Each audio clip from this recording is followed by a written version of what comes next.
Yes, I see. Good news, everyone!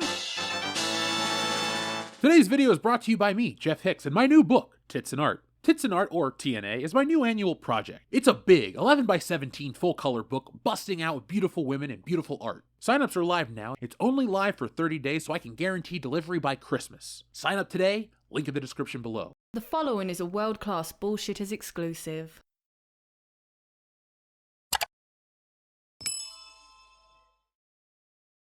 It's week 2 for Andor, which means we're on the 4th episode, which is perfect for Star Wars, where the first film is the 4th, episode 1 came 22 years later, and the numbers don't matter because they spell disaster for you at Sacrifice. Last week, Andor dropped 3 episodes. I thought they were pretty good. Nothing really happened outside of the firefight in episode 3, which is the 3rd episode in the series. The acting was good, the world looked great, and the potential is endless.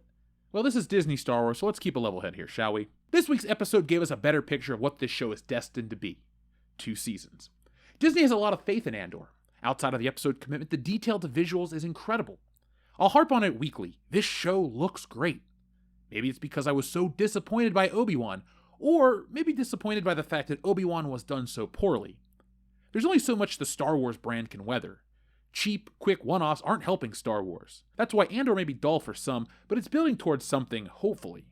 And so then we get to this week's episode, and again, not a lot happens. I'm sensing a trend here, and I don't know if I like it. Cassian is acting as a mercenary and assisting a crew of freedom fighters in stealing Imperial payroll. For the job, Stellan Skarsgård's offering Cassian Andor 200,000 credits. This week also introduces Luthen Rael's Coruscant look, wig and all. We also meet Mon Mothma. She, of course, has a relationship with Rael. They have a plan to form the rebellion. It's only going to take 4 dozen episodes to get there. The criticism of nothing happens in Andor may have some validity to it. I personally can handle a slow burn. I like it. But it's difficult to stay up late and watch people talk in a hallway and a bedroom instead of shooting stormtroopers and blowing shit up. There's also some tension Cassian Andor faces with the crew. They don't trust him, and he doesn't trust them either. It'd be nice to get deeper into it, but nothing really happens. It's nice that we get to see more of the daily lives of Star Wars characters. This world feels like something out of Star Wars or good sci-fi. It's far from perfect, and it's kind of slow, as the kind word will say. But either way, this week's Andor was about as solid as episodes 1 and 2. Not a lot happened, but pretty good quality. The best part of all of this is while Andor is impressing some, there's finally talk of Star Wars being mismanaged by Disney. I'll save my victory laps and cartwheels for their own video later this week, but how sweet is it that some people have finally given up on Disney Star Wars? I'm happy it's finally happening, but it should have happened after The Last Jedi. That was a movie that brought no good with it, only evil.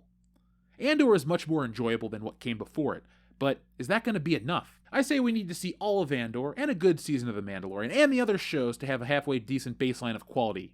If that can happen, and we get an apology, then, well, we're halfway there. Tell me what you think of Andor down below. I'll be reading your comments. 3 questions. Are you liking Andor? Which is your favorite of the 4 episodes? And finally, do you have faith in Disney Star Wars? Tell me down in the comments below. I think the period in time in which Andor takes place is interesting. It's really the formation of the Empire and the Rebel Alliance, and, well, we've never really had that on film. There are countless books, and I'd prefer the EU to still be around myself, but it's nice to not have a million Jedi jumping around the screen talking about Order 66 and Darth Vader this and Anakin and Obi-Wan that. Realistically, I'm just burnt out on anything with a lightsaber touch in Star Wars. That's why I enjoyed Rogue One so much. It had one lightsaber at the end, and that was the lightsaber of Darth Vader. That was incredible. Well, hold on, let me pull it back from incredible. It was really cool, but I have a question to ask. How is Darth Vader such a badass, taking out soldiers left and right with his lightsaber, just fucking killing them all, and then in the next one he just walks in and does nothing? Kind of disappointing. Did he get tired? Did he run really far back to his ship? I don't know, and I don't want to know, but that's really the only inconsistency and problem I have with Rogue One. But we're not here to talk about Rogue One. We're here to talk about episode 4 of Andor, which you heard my review above, so you know how I feel. So folks, we're going to do this each and every week like I told you. Last week we had a review, and this week it's up a lot earlier. So join us back here next time. Same channel, same place, and we'll have another Andor review, episode 5. I don't know what it's titled. You don't know what it's titled. Probably, but we'll be talking about that and a whole lot more. So folks, do me a favor, hit that thumbs up button, and do another favor for the channel. Make sure that when you search stuff that you have it turned on to all and not customized. That's how some people haven't been able to find us. Then I was told about this little fix, and well, people have been finding us again. So if you want to find more World Class Bullshitters content, all you got to do is hit that subscribe button right next to that thumbs up button, or however close it is, or whatever configuration you're using. But they're really close by, so just hit one, hit the other, and come back next time for more. When is next time? Well, this Friday we'll be live with the show, because Thursday we have something else to take care of, but we'll be back Friday at 8:30 p.m. Eastern Standard Time for all the fun WCBS content you can shake a stick at, or whatever you want to throw at us. We'll take it. But come back for that. And on Saturday, we'll have another one of our big weekly videos. And one last thing, check out Tits and Art. We're 330% of the way through the goal, so that's fun. So folks, after we pass 500 copies, we unlock the Terminator cover, the Tianator. We're already a fifth of the way towards our first goal, which features that big busty lady with the big gun. Yeah. If we unlock that, she becomes an alternate cover that everyone can get, and we can continue to move forward. We'll get that foil embossed, and hell, when we go crazy, let's all get hard together for hardcover books. Come on, get your minds out of the gutter. We're not that type of operation here. So folks, click the link below, or just go to titsandart.com. You can go to Tits and Art or Tits and Art. You're going to find the same awesome book. So thank you to everyone who's backed that, and in the meantime, folks, be smart, be safe, be cool, but always be excellent to each other. Thanks for watching today's video. Yes, it's over, but don't cry, because there's more, a lot more from World Class Bullshitters. And there's only one way to get it. Hit that subscribe button below. When you do that, you'll get notifications and updates from World Class Bullshitters every time we go live. Basically, you won't miss anything.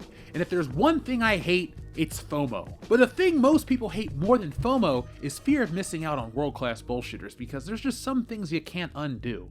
So folks, do yourselves a favor and never miss anything from World Class Bullshitters. One last thing before you go, hit the thumbs up button. Not for our egos, no, they're big enough as this, but it does help us fight the algorithm here, and well, it's man versus machine, and that's the real fight. But if that's not your battle, that's okay. There's one last way you can help WCBS, and that's going over to shopwcbs.com, picking up a t-shirt, a beer glass, a sweatshirt, a poster, all sorts of ways to back WCBS. The difference between us and other YouTube channels is I'm the artist that makes all this stuff, so if you enjoy art beyond t-shirts, you can even read our comic books. We got it all. We're called the epitome of pop culture for a reason, and no, again, it's not for our egos. So folks, make sure you're involved with every aspect of World Class Bullshitters, not just for us, but do it for yourself. We're making the change in entertainment everybody out there wants to see. And a special thank you goes out to all of our wonderful patrons who make this content possible. Go to patreon.com/worldclassbs to get involved and help out the channel.